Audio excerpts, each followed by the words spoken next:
గుంటూరు కోబాల్ట్పేటలో అసాంఘిక కార్యక్రమాల్ని కట్టడి చేసేందుకు పోలీసులు కార్డన్ సెర్చ్ నిర్వహించారు. నిరంతర తనిఖీల ద్వారా రౌడీ షీటర్లు, సస్పెక్ట్ షీటర్ల కదలికలు గుర్తిస్తున్నట్లు ఎస్పీ సతీష్ కుమార్ తెలిపారు. తనిఖీల్లో రికార్డులు లేని 61 బైకులు, 4 ఆటోలు సీజ్ చేసినట్లు వెల్లడించారు. వాహనాల యజమానులు సంబంధిత ధృవీకరణ పత్రాలు చూపించి వాహనాలు తీసుకువెళ్లాలన్నారు. గంజాయిని నిర్మూలించే దిశగా పనిచేస్తామని ఎస్పీ తెలిపారు. డ్రోన్ల ద్వారా పరిస్థితిని ఎప్పటికప్పుడు పర్యవేక్షిస్తున్నట్లు వెల్లడించారు.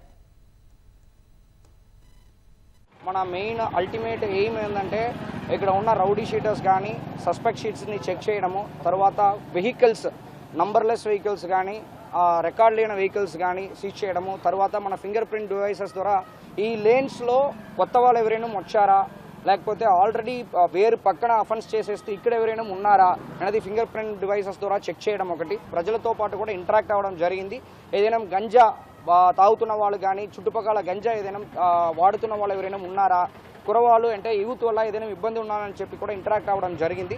ఇలాంటి వేరియస్ ఆస్పెక్ట్స్ పైన ఈరోజు కార్డన్ అండ్ సర్చ్ ఆపరేషన్ చేయడం జరిగింది. ఈ కోబాల్పేట ఏరియాలో టోటలీ 2 రౌడీ షీటర్లు, 13 సస్పెక్ట్ షీట్ ఉన్నారు. వాళ్ళని కూడా చెక్ చేయడం జరిగింది. దీంట్లో దాదాపు ఈరోజు 61 బైకుల వరకు మనం సీజ్ చేయడం జరిగింది. 4 ఆటో వరకు సీజ్ చేయడం జరిగింది. వాళ్ళు ఎనీ టైం వాళ్ళు పోలీస్ స్టేషన్లో ఇచ్చి వాళ్ళు బైక్ని తీసుకోవచ్చు.